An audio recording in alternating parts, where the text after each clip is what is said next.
Bente Olafsen, og velkommen til dokumentarprogrammet om mobning. Derfor er vi taget herhen til Sankt Birgitte skole, hvor vi skal interviewe nogle børn. Kom med!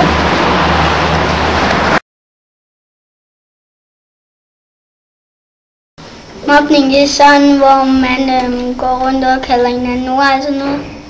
Det er, hvis der er nogen, der siger noget dumt om en. Ja, ligesom hvis jeg nu siger, hej tykke. Det er mob. Det er, når man driller nogen. Nej. Ja, nogle gange. Gør du det? Hvorfor bliver du mobbet? Fordi jeg er brun. Kun nogle gange bliver jeg. Nej.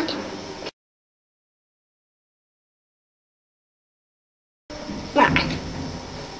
Nej. Nej.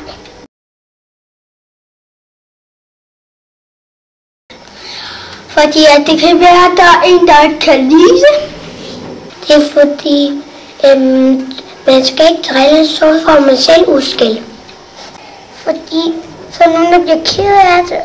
Jeg synes ikke, man skal være.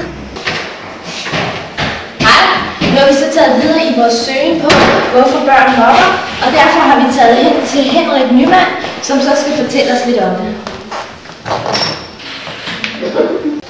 Hej Henrik Nyman. Goddag. Goddag. Du er med i dokumentarprogrammet om mobning, og i anledning af det vil vi så spørge dig om, hvorfor at børn mobber. Ja, men altså, hvorfor børn mobber? Der er mange forskellige teorier om denne påstand, mobning. Ja. Men den mest udbredte teori, må jeg jo så indrømme, den er jo 100% sikkert, at hvis du mobber, så bliver du ikke mobbet. Det er det. Men så er der den anden teori, hvor der simpelthen er det her ene individ af et barn, som bare har ondskab i sig. Simpelthen ondskab. Og samtidig med det, så er han dominerende. Og på den her måde, så kommer andre med til det.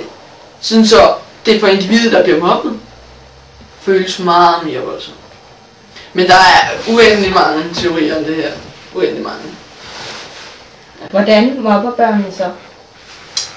Jamen altså, det er meget forskelligt. Det er altså mest gruppepres til forskellige ting. For eksempel, hvis nu han har en fobi for at gynge, så hvis de simpelthen, så siger de bare til ham, gyng, eller vil vi ikke være venner med dem. Og så er han nødt til det. Et barns vigtigste kunstgreb er barnets socialitet. Hvorfor har du valgt at blive psykolog omkring mobning? Mit hår var også en stor faktor til at blive mobbet. Jeg kunne lide det sådan. Jeg kunne lide at have min bukser sådan.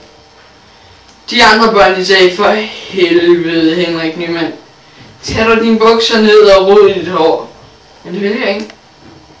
Det ville jeg simpelthen ikke. Kunne jeg ikke leve med. Sådan kunne jeg ikke leve. Og så valgte jeg, at andre børn skulle ikke have det på samme måde som mig. Det måtte de ikke. Det ville ødelægge deres liv, ligesom det gjorde for mig i den periode.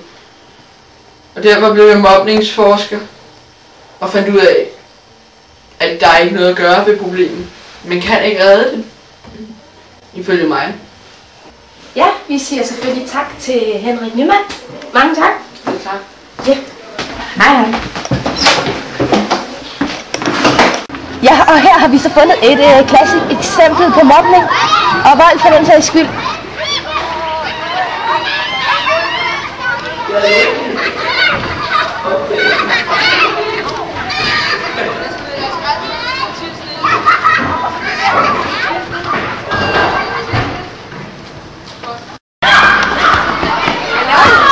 Hej igen. Det var så alt, hvad vi havde her i dokumentarprogrammet om mobning. Hvis I vil vide mere, så gå ind på www.stopmobning.nu. Hej hej.